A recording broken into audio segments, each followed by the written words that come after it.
할렐루야. 우리 옆에 분들에게 믿으며 선포합시다. 거룩한 습관을 연습합시다. 거룩한 습관을 연습합시다. 아멘.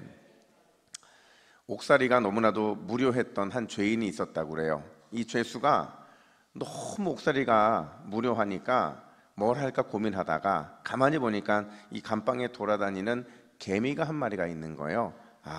이놈하고 놀아야겠다 생각을 하고 이 개미를 훈련시키기 시작한 겁니다. 어떤 훈련을 시켰냐면 개미한테 차려! 이러면 개미가 딱 서서 차려서 이거를 이제 훈련을 시키는 거예요. 근데 3년 동안 열심히 훈련을 시키니까 실제로 이 죄수가 차렷하니까 이 개미가 어떻게 해요? 딱 서서 차렷을 하더라는 거예요. 너무 신기하잖아요. 너무 신기했는데 이제 출소할 날이 온 거예요. 이 죄수가 훈련된 개미를 거기에 놓고 왔겠어요? 아니죠. 데리고서 출소를 하게 되는데 이제 마중 나온 아내를 딱 보자마자 자기가 3년 동안 훈련시켰던 이 개미를 보여주고 싶은 거예요. 근데 보여줄 데가 없으니까 고민을 하다가 이제 한 식당에 들어가서 이제 식탁에 딱 꺼내놓고 이제 아내한테 자, 봐 여보, 개미한테 내가 뭐라고 말하면 이 개미가 무슨 자세를 취하나 봐봐. 이러고 나서 개미한테 차렷 이렇게 했어요. 개미가 어떻게 했을까요? 딱 일어서는 거예요. 딱 차렷을 하는 거죠. 그러니까 아내가 너무 신기한 거예요. 막 박수치고 막 행복해하니까 이게 그만해야 되는데 다른 사람에게도 보여주고 싶은 거예요. 그래서 식당에 누구한테 보여줄까 고민하다가 바로 옆으로 이제 식당 아주머니가 지나가더라는 거죠. 그래서 아주머니한테 이렇게 말합니다. 아주머니, 여기 개미 좀 보세요. 이랬더니 어떻게 됐을까요? 식당 아주머니가 개미를 팍 손으로 손바닥으로 그냥 세게 눌러서 죽였다는 습관적으로 나온 행동이겠죠. 여러분, 참 습관은 무섭습니다. 한번 몸에 익숙해지잖아요. 그러면 무조건적으로 반응하기 때문에 무서운 거예요. 자, 어떤 책을 보니까 그리스도인이 절대 길들여져서는 안 되는, 그러니까 습관돼서는 안 되는 세 마디의 말이 있는데, 첫 번째가 바쁘다예요. 두 번째가 힘들다예요. 세 번째가 죽겠다예요. 이 말 절대로 하면 안 되는데 우리는 늘 뭐라고 말하냐면 바빠서 힘들어 죽겠다. 한꺼번에 말하죠. 하나하나도 나쁜 말인데 바빠서 힘들어 죽겠다. 늘 우리는 이런 말을 하잖아요. 반대로 우리가 반드시 습관화 시켜야 되는 네 마디가 있대요. 어떤 말이냐면 따라합시다. 반가워, 고마워, 미안해, 잘했어. 거봐요, 어색하잖아요. 지금 말씀하시는 게 이런 말들을 잘 안 쓰니까 너무 어색해 하잖아요. 여러분, 반갑다는 게 뭐예요? 인사잖아요. 고맙다는 거는 감사고, 미안하다는 것은 사과고, 잘했다는 것은 칭찬이잖아요. 인사, 감사, 사과, 칭찬, 이 세 가지가 잘 습관화되어 있으면 자다가도 그렇죠. 맞는 것 같아요. 자다가도 떡이 나올 정도로 이 말을 잘하면 우리 이 습관이 우리에게 좀 더 나은 삶을 준다는 거죠. 우리는 지난주에 시편 23편을 살펴봤어요. 거룩에 이르는 다윗의 습관이 무엇인지를 살펴봤는데, 다윗은 사망 골짜기, 사망의 그림자에 갇혀 있을 때 아주 중요한 습관으로 자신의 상황을 구원하죠. 어떤 습관이었느냐? 여호와가 나의 목자시래요.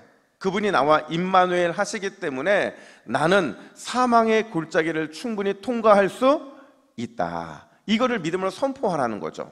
나는 사망의 골짜기를 충분히 통과할 수 있다는 것을 믿고 선언하고 습관적으로 그곳에서 나오기를 힘써야 된다는 거예요. 두 번째가 뭐였냐면, 하나님께서 나를 추격하시는데 이 추격이 나쁜 추격이에요? 기분 좋은 추격이에요?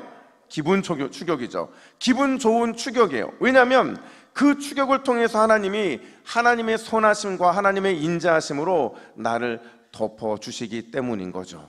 이걸 날마다 확신하고 사망과 음침한 골짜기에 살아가는 우리의 인생을 날마다 은혜와 기쁨의 인생으로 살아가게 만들라. 이게 바로 다윗이 우리에게 보여준 첫 번째 이 습관이었어요. 오늘 그 두 번째인데, 여러분, 거룩에 이르는 두 번째 습관, 과연 어떤 습관이냐? 오늘 본문은 이렇게 말합니다. 한번 따라합시다. 생명 부르는 말, 생명 살리는 말. 이게 우리에게는 습관화가 돼야 된다는 거죠. 내가 말을 할 때 내 말이 생명을 부르고 생명을 살리는 그런 말들로 우리는 살아가야 된다라는 거죠. 여러분, 제가 설교 시간에 거의 말에 관련된 설교는 안 합니다.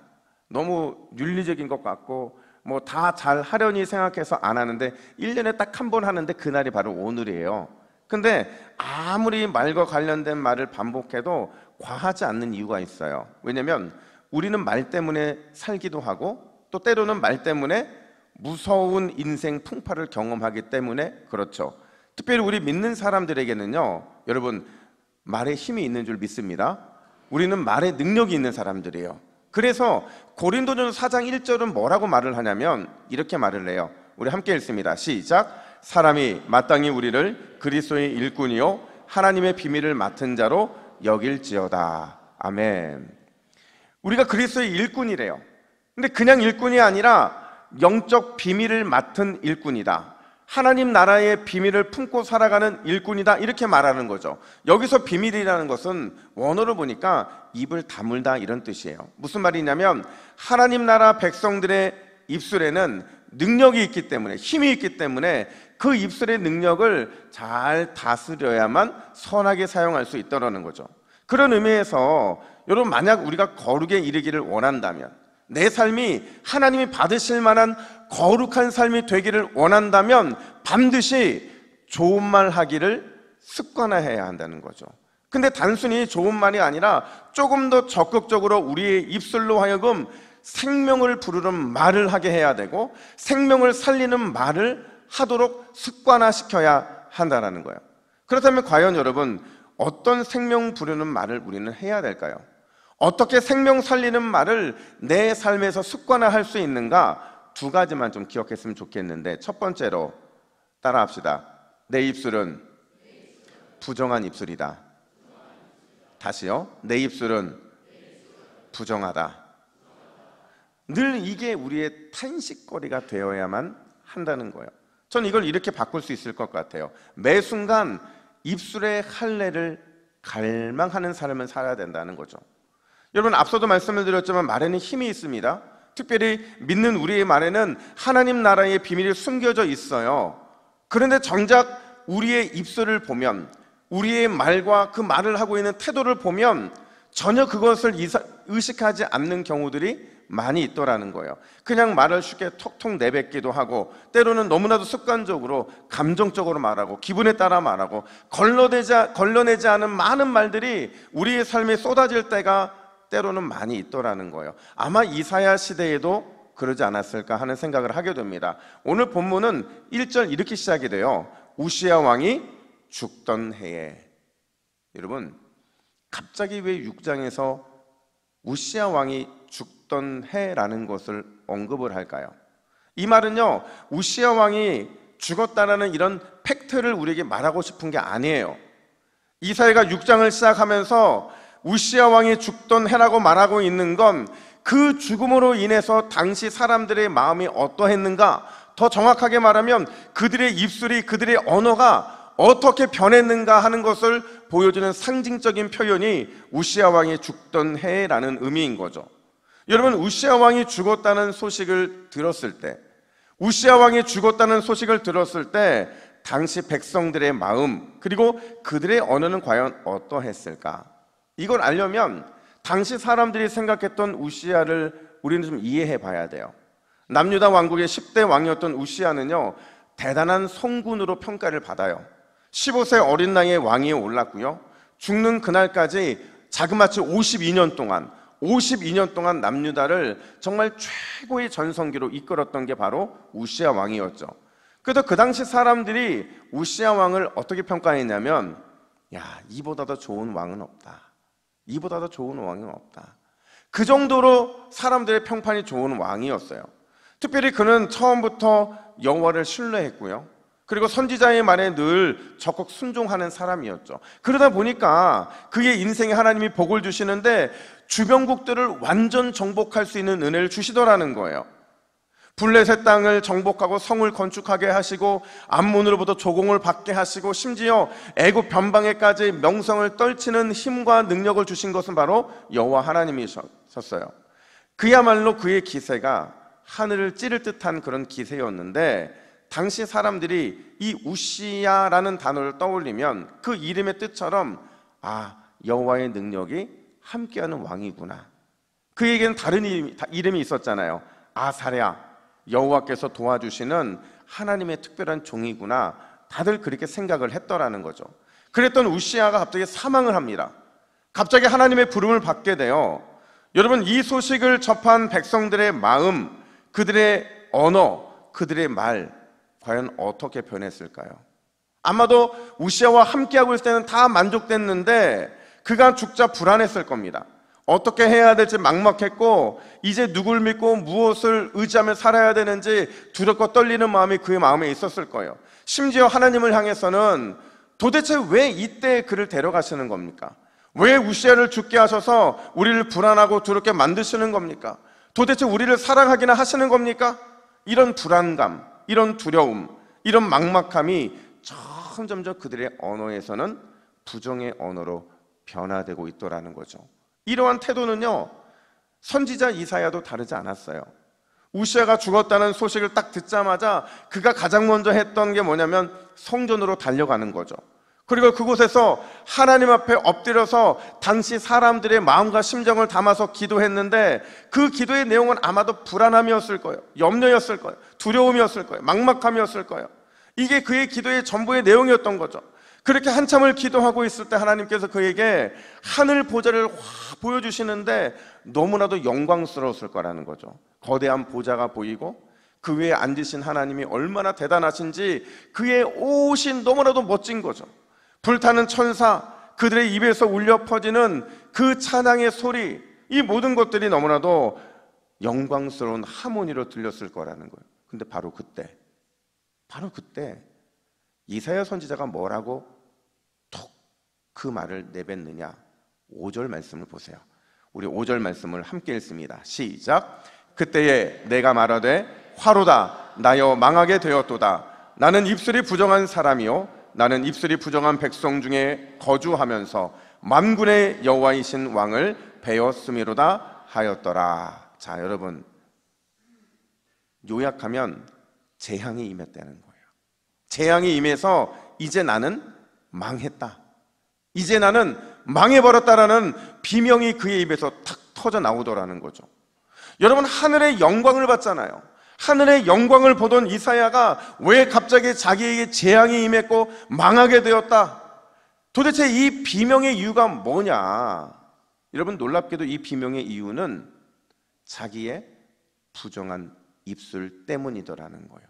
다시 5절을 잘 보시면 그가 비명을 쏟고 있는 이유에 대해서 내 입술이 부정한 백성 중에 있다, 이렇게 말을 해요. 내 입술이 부정한 백성들과 같다는 거죠. 무슨 말이냐? 이사야 역시도 백성들처럼 똑같이 하나님 앞에서 부정한 말을 쏟아냈다는 거예요. 소망 없는 말, 믿음 없는 말을 마구마구 쏟아냈다는 거죠. 그럴 수 있다고 생각할 수 있지만 그래서는 안 된다는 거예요. 왜냐하면 그는요, 하나님께 부름받은, 하나님의 말씀을 선포하는, 하나님의 마음과 하나님의 생각을 전달하는 선지자였기 때문에 그런 거죠. 그런 선지자는 절대로 그래서는 안 됐다는 거예요. 실제로 그는요, 제사장 가문이었어요. 제사장 가문에서 태어나서 말씀을 암송하고 가르치고 전하고 심지어 제사를 통해서 부정한 것을 정결케 하기 위해서 힘쓰는 그 역할을 했던 사람이었는데 가장 성결하고 가장 깨끗한 입술이어야 되는 그의 입술이 우시야의 죽음 이후 그 죽음으로 인해서 부정한 생각과 부정한 입술로 변질되고 말더라는 거죠. 그런 자신의 모습을, 하나님의 영광을 딱 보는 순간 찬양했잖아요. 찬양하는 가운데 자신도 함께 찬양을 해야 되는데 도저히 그 부정한 입술로는 찬양할 수 없더라는 거죠. 진짜 두려움이 그를 엄습하죠. 내 입술이 부정했구나, 부정해졌구나. 성결하고 온전해야 될 선지자의 입술이 더러운 입술로 타락해버렸구나. 나도 백성들처럼 망하게 됐구나라는 그 고백을 쏟아놓게 되더라는 거예요. 지난 목요일이 여러분 근로자의 날이래요. 여러분, 목사는 근로자입니까? 근로자가 아닙니까? 잘 모르겠어서 출근을 했어요. 근데 그날 저희 6살짜리 사모는 유치원생인데 쉰대요. 애를 담당할 사람이 없는 거예요. 그래서 제가 아이를 담당을 하는데 뭘 하면 좋을까 고민을 하다가 저도 한 번도 안 가본 송도 케이블카를 한번 타보고 싶은 거예요. 그래서 제가 저희 아이랑 가면서 이 세 가지 약속을 했어요. 첫 번째, 절대 안아달라고 하지 않는다. 두 번째, 징얼거리지 않는다. 세 번째, 사달라고 조르지 않는다. 이 세 가지 약속을 딱 하고 갔는데 여러분 이게 어떻게 됐을까요? 여러분 상상한 그대로예요. 약속한 뒤 10분 만에 위기를 맞이했는데 차 안에서 심심하잖아요. 그러니까 애가 막 짜증을 내기 시작하는 거예요. 아빠 언제 도착해? 언제 도착해? 왜 아직도 다리를 건너고 있는 거야? 다리는 언제 끝이 나? 도대체 얼마나 가야 되는 거야? 언제 도착해? 아직도 왜 다리인 거야? 무한 반복 질문을 받으면서 와 마음에서 막 내가 잘못된 선택을 했나? 계속 투덜거리는데 도착해서가 문제였어요. 케이블카를 딱 보는 순간 우리는 케이블카 타러 갔는데 무서워서 못 하겠다는 거예요. 그리고 바람이 너무 세게 분다는 거예요. 너무 높다는 거예요. 막 이런 얘기를 쏟아놓는데 막 제 마음에 막 불 같은 게 막 떨어지더라고요. 와, 나는 아직도 내가 근로자인지 아닌지 잘 모르겠고 그날에 시간 내서 함께 갔는데 도대체 왜 이런 일이 발생해야 되느냐. 그래서 막 하나님께 제가 마음속으로 하나님 제가 어떻게 이 위기 시험 이걸 어떻게 이겨낼 수 있을까요? 고민을 하는데 하나님 저에게 이런 마음을 주셨어요. 야, 그게 너의 모습인 것 같다. 그 징얼거리는 게 꼭 제 모습 같은 거예요. 기도할 때도 찬양할 때도 말씀 묵상할 때도 설교 준비할 때도 마치 안 그런 것처럼 살아가고 있지만 습관적으로 하나님 앞에서 징얼거리는 그 모습이 제 모습 같다는 생각이 확 드는 거예요. 실제로 그렇죠. 하나님 도대체 이게 뭡니까? 하나님 언제까지 저는 기다려야 되는 겁니까? 언제 이 문제 해결해 주실 건데요? 이런저런 문제들이 늘 저한테서 하나님 보시기에 징얼거림으로 나타났던 거죠. 그 연속이었던 거죠. 그러면서 제 마음에 하나님이 딱 강하게 하시는 말씀이 하나가 있었는데 바로 시편 19편 14절 말씀이에요. 저는 이 말씀 너무 좋아하는 말씀이거든요. 근데 이 말씀에서 이렇게 말합니다. 우리 함께 읽어볼까요? 시작. 나의 구속자이신 여호와여, 내 입의 말과 마음의 묵상이 주님 앞에 연락되기를 원하나이다. 한 번 더 읽겠습니다. 시작. 나의 구속자이신 여호와여, 내 입의 말과 마음의 묵상이 주님 앞에 연락되기를 원하나이다. 아멘. 여러분, 우리는 늘 우리의 입술을 평가할 때 너무 수준 낮게 생각하는 경향이 있어요. 한번 물어볼게요. 여러분, 부정적인 말을 하지 않고 사는 거 잘하는 겁니까? 잘하지 않는 겁니까? 원망과 불평과 부정적인 말을 하지 않는 거 잘하는 거예요? 잘하지 않는 거예요? 아니에요. 기본 하고 계신 거예요. 기본이 부정적인 말을 하지 않는 것이고 불평과 원망을 하지 않는 거예요. 근데 우리는 그거 기본 해놓고서 나 참 잘한 것 같아, 나 좀 대단한 것 같아, 이렇게 생각한다는 거죠. 근데 이게 우리는 우리의 언어를 너무 낮게 생각하기 때문에 이런 일이 발생하는 거죠. 근데 저는 이런 생각이 들었어요. 저희 아이와 함께 차를 타고 가는데 물론 불가능한 일이에요. 6살 아이가 이제 운전대에 딱 앉아있는 아빠를 보면서 아빠 힘드시죠? 아빠가 근로자인지 근로자가 아닌지도 모르는 상태에서 오늘 출근하셔서 저와 함께 시간을 보내주시고 와, 아빠가 함께하니 너무 좋네요. 그리고 딱 도착을 해서는 이 케이블카를 딱 보면서 아빠 너무 감사해요. 아빠는 고소공포증도 있는데 저 때문에 케이블카를 타주시고 너무 고마워요. 제가 손 꼭 붙잡아 줄 테니까 우리 함께 이겨내요. 불가능한 말이라고 얘기를 했잖아요. 근데 만약에 그렇게 말을 했다고 한다면 제가 얼마나 마음이 기뻤을까. 여러분, 우리는요 불평과 원망을 하지 않는 것, 그게 참 잘한다고 생각하지만 하나님이 우리에게 원하시는 것은요 내 입의 말과 내 마음의 묵상이 누구 받으시기에 합당한 입술이요? 하나님 받으시기에. 하나님 받으시기에 합당한 입술은요 절대로 불평과 원망을 하지 않는 입술이 아니에요. 그거는 기본이죠.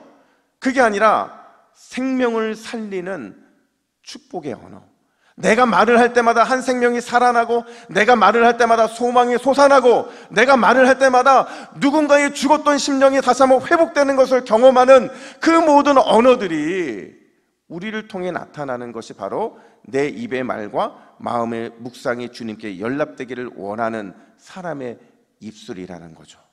사랑하는 여러분, 여러분의 입술의 말과 마음의 묵상이 항상 하나님 연락하실 만한 생명 살리는 축복의 언어가 되시기를 주님의 이름으로 축복합니다. 왜 그래야 되냐면, 과거 가나안 입성을 앞두고서요 10대 2로 딱 갈렸잖아요. 부정적인 마음의 그 부정적인 마음의 열명과 부정적인 말을 하는 10명과 생명을 살리는 그 2명의 말이 딱 갈렸잖아요.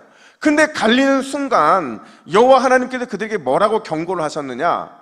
민수기 14장 28절 말씀 우리 같이 읽습니다. 시작. 여호와의 말씀에 내 삶을 두고 맹세하노라.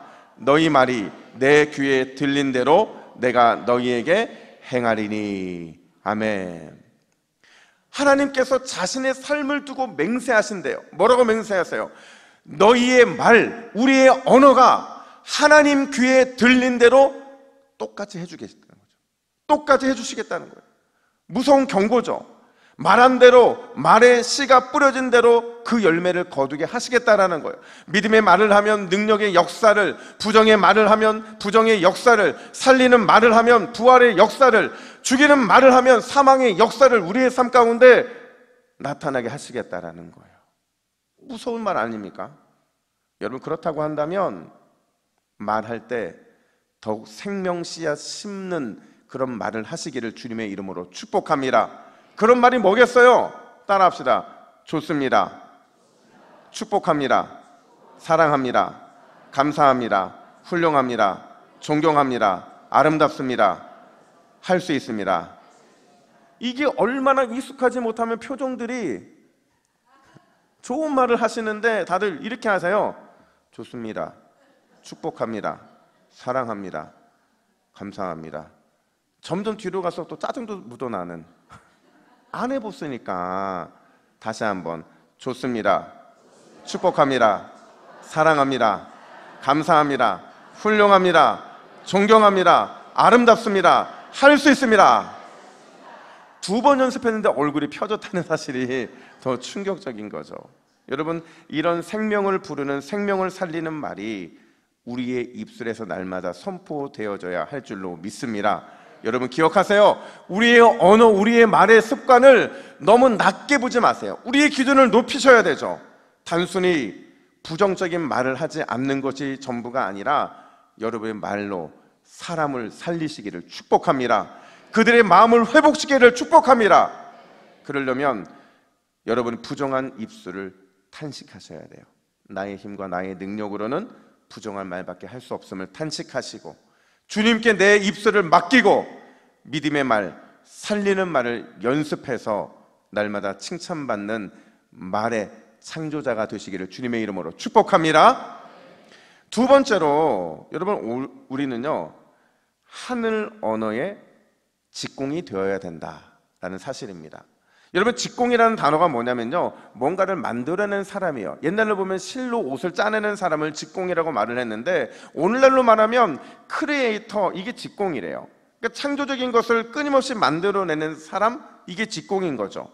우리 그리스도인들은요, 비록 이 땅에 살아가요, 이 땅의 언어에 익숙한 삶을 살아요. 그럼에도 날마다 하나님으로부터 하늘 언어를 공급받아서 하늘의 언어가 이 땅의 언어로 재창조되게 하는 영적인 언어의 직공, 영적인 언어의 크리에이터가 돼야 될 줄로 믿습니다. 그게 우리들의 삶인 거죠. 하나님께서 이사야를 그렇게 사용하기를 원하셨다는 거예요. 비록 그는 벌써 선지자의 사명을 감당하고 있고 이미 하나님의 말씀을 1장부터 6장까지 선포하는 메신저였어요. 하지만 우시야 왕의 죽음을 기점으로 해서 하나님은 이사야를 더욱더 거룩한 입술을 가진 선지자, 죽음의 언어를 하늘 언어로 직공하는 영적인 크리에이터가 되기를 원하셨던 거죠. 그래서 어떤 일을 행하셨느냐, 우리 6절부터 7절 말씀을 함께 읽습니다. 시작. 그때에 그 서랍 중에 하나가 부젓가락으로 제단에서 집은 바 핀 숯을 손에 가지고 내게로 날아와서 그것을 내 입술에 대며 이르되 보라 이것이 내 입에 닿았으니 내 악이 제하여졌고 내 죄가 사하여졌느니라 하더라. 아멘. 여러분, 이사야의 입술도 역시 망할 수밖에 없는 입술이었어요. 원래 죽음의 입술이었던 거죠. 여기서 망하다라는 단어는 벙어리가 되다라는 의미예요. 그러니까 망한 입술이 되었기 때문에 더 이상 아무 말 할 수 없는 벙어리 입술이 된 거죠. 그런 그에게 스랍이 옵니다. 불타는 불꽃 같은 존재인 스랍이 하늘의 제단 숯불을 가지고 이사야에게 다가와서는 거룩한 하늘의 숯불, 그 숯불로 뜨거운 정결의 숯불로 이사야의 부정한 입술을 가져다 대더라는 거예요. 어떻게 되느냐? 이사야의 부정한 입술이 덮임을 받죠. 그리고 부정적이고 죽을 수밖에 없던 입술의 죄가 흔적도 없이 사라지는 놀라운 은혜가 임하게 되더라는 거예요. 바로 그거죠. 여러분, 하나님께서 우리의 인생을 사용하실 때 가장 먼저 하시는 게 있어요. 그게 뭐냐면 우리 안에 있는 죄를 다루시죠. 죄를 깨끗하게 하세요. 특별히 입술을 정결케 하셔서 그 입을 통해 담대하고 능력 있는 복음을 전하게 하신다는 거죠. 이 말은 역으로 말하면 결코 거룩하지 못한 입술을 사용하신 적이 없어요. 부정한 입술이 정결케 되지도 못했는데, 그걸 경험하지도 못했는데 사용하신 역사적 이래가 없어요. 반드시 하나님께서는 누군가를 사용하실 때 거룩한 숯불로 그 마음과 그 입술과 그 말을 정결케 하신 이후에 위대한 역사의 도구로 그 사람을 사용하시는 거죠. 공동체도 마찬가지예요. 여러분, 하나님은 어떤 공동체를 쓰시느냐? 막 은혜가 엄청나게 쏟아지는 공동체 쓰시겠죠. 엄청난 헌신을 하는 공동체 쓰시겠죠. 근데 하나님이 진짜 쓰시는 공동체는요, 언어가 변환된 공동체예요. 그 언어가 거룩한 숯불로 지져져서 그 말과 그 입술이 정결한 상태로 복음을 전하고 그 복음의 메시지가 누군가의 마음을 변화시키는 그런 공동체를 통해 하나님은 위대한 부흥의 역사를 일으켜 주신다는 거죠. 왜요? 왜 하나님은 거룩한 입술의 교회를 사용하시느냐? 하나님이 그런 분이시기 때문에 그래요. 하나님의 거룩한 성품이 하나님의 거룩한 성품으로서 우리의 입술을 통해 나타나져야만 하기 때문에, 그게 우리의 사명이기 때문에 그런 공동체와 사람을 쓰신다는 거죠. 그래서 앞선 3절에 보면 스랍들이 뭐라고 찬양을 하냐면 거룩하다, 거룩하다, 거룩하다. 여러분, 3번 3이라는 숫자는 어떤 수예요? 완전수죠. 삼위일체로서 완전하신 거잖아요. 거룩하다, 거룩하다, 거룩하다. 이 거룩을 선포하는 입술로 변화될 때 하나님께서는 그 입술을 통해 놀라운 일을 이루신다는 거죠. 그렇다고 한다면 사랑하는 여러분, 날마다 거룩한 하늘의 언어 직공으로 쓰임받으시기를 주님의 이름으로 축복합니다. 내 입술이 제단 숯불로 지져져서 주님께서 마음껏 쓰시는 우리의 입술이 되기를 축원합니다. 그 입술들이 모여서 날마다 하나님 앞에 거룩함을 올려드리는 우리 동북의 믿음의 공동체가 되기를 주님의 이름으로 축원합니다. 며칠 전에 한 후배 목사님한테 전화가 왔어요. 야, 저도 깜짝 놀란 게 뭐냐면 제가 말하는 말투가 좀 약간 직설적인 부산 스타일로 변화되고 있나 봐요. 정말 오랜만에 전화가 왔는데 딱 전화 오면, 예전에는 제가 어떻게 받았냐면 목사님 오랜만이에요 이렇게 인사했는데, 정말 오랜만에 뜬금없이 전화한 이 목사님에 제가 이렇게 반응했어요. 웬일이야? 왜 전화했어? 단도직입적으로 궁금해서. 그랬더니 하는 말이 저한테 전화하기를 강력 추천을 받았다는 거예요. 그래서 무슨 말인가 들어봤더니 힘들고 속상할 때 저에게 전화 주면 위로도 받고 힘도 얻고 가끔 밥도 사준다는 소문이 있대요. 그래서 추천을 받아 전화를 줬는데 알고 보니까 최근에 아주 큰 좌절을 경험한 거예요. 좌절을 경험하고 났는데 자기가 계획했던 대로 안 되고 실패하니까 속상한데 어디다 말할 사람이 없더라는 거예요. 낙심되어서 고민하고 있던 찰나에 강력 추천을 받고 저한테 전화를 해서 제가 그 목사님하고 한 40분 정도를 이런저런 옛날 얘기도 하고 하면서 통화를 했어요. 근데 그분이 끝날 때 뭐라고 말을 하냐면 역시 목사님께 전화하기를 잘했다는 거예요. 전한 보람이 있다는 거예요. 마음이 좀 풀렸다, 회복됐다 이렇게 말을 하더라고요. 근데 여러분 저 잘 아시잖아요. 제가 대단한 능력이 있어서 말을 뭐 대단하게 잘해서 이런 말을 듣겠어요? 아니에요. 제가 아는 한 가지는 뭐냐면 아무리 제가 그 전화에서 부정적인 얘기 어떤 답을 다 얘기해 준다 하더라도 영향을 끼칠 수가 없어요. 왜냐하면 그 사람이 어차피 하나님께 붙들린 사람이라면, 그런 인생이라면 하나님께서 반드시 선으로 인도하실 텐데 제가 굳이 그 사람에게 직언할 필요가 있고 뭘 지적할 필요가 있고 부정적인 얘기할 필요가 뭐가 있는 거예요? 너는 이래서 안 되는 거야. 네가 뭘 잘못했는지 생각해봐. 이런 말을 했다고 생각해 보세요. 무슨 의미가 있겠냐는 거예요. 다 하나님의 뜻이에요. 잘 될 거예요. 하나님이 정말 더 귀하게 쓰시려고 그런 시험 주신 거예요. 걱정하지 말고. 이게 제 마지막 결론이었거든요. 그러니까 저는 그걸 너무 잘 알거든요. 그래서 여러분 답을 주려고 하지 마시고 사랑을 주십시오. 은혜를 주십시오. 위로를 주십시오. 그러면 그 말이 누군가에게 생명으로 나타나게 될 줄로 믿습니다. 자충족적 예언이라는 말이 있어요. 어려운 말 같은데 쉬운 뜻이에요. 예견함으로써 예견한 대로 실제 일어나는 현상을 바로 자충족적 예언이라고 말을 하는데, 이런 거죠. 우리가 실패할 것을 예상하고 그 실패할 것이 예상되니까 불안하고 절망적인 말을 쏟아내요. 그러면 우리의 손에 뭐가 들려지느냐? 불안과 절망대로 되는 결과물이 쏟아지더라는 거죠. 근데 반대로 희망과 기적을 예상하고 말하면 그 말이 생명이 되어서 실제 우리의 삶에 나타날 수밖에 없다라는 거예요. 여러분, 우리 하나님은 창조적인 하늘 언어의 직공이심을 믿으시기를 축복합니다. 하나님이 말씀하시면 모든 게 가능해져요. 모든 게 능력으로 나타나죠. 여러분, 하나님이 이 세상을 뭘로 창조하셨어요? 뭘로 창조하셨어요? 말씀으로 창조하셨죠. 지금도 무엇으로 이 땅을 운행하고 계세요? 말씀으로 운행하고 계시죠. 이 말이라는 게 하나님께서는 특별한 하나의 은행의 통로로 쓰시는데, 창조적인 하늘 언어의 직공, 우리 하나님이신 거죠. 그 하나님의 형상이 저와 여러분들에게도 있음을 믿으시기를 축복합니다. 따라서 우리의 입술에도 창조의 능력이 있어요. 물론 하나님처럼 그런 대단한 창조는 못한다 할지라도 우리의 말을 통해서 누군가를 살릴 수 있고 누군가에게 소망을 줄 수 있고 누군가의 인생을 회복시킬 수 있음을 우리는 믿어야 된다라는 거죠. 그렇다고 한다면 여러분, 매 순간 여러분들의 입술이 부족하다는 사실에 대해서 끊임없이 탄식하시기를 축복합니다. 나는 너무 부정한 사람이야. 나는 긍정의 이 말을 할 수가 없는 사람이야. 그런 믿음으로 주 앞에 내 자신을 드리면 반드시 주님께서는 여러분들을 천국 언어의 직공이 되도록 사용해 주실 줄로 믿습니다.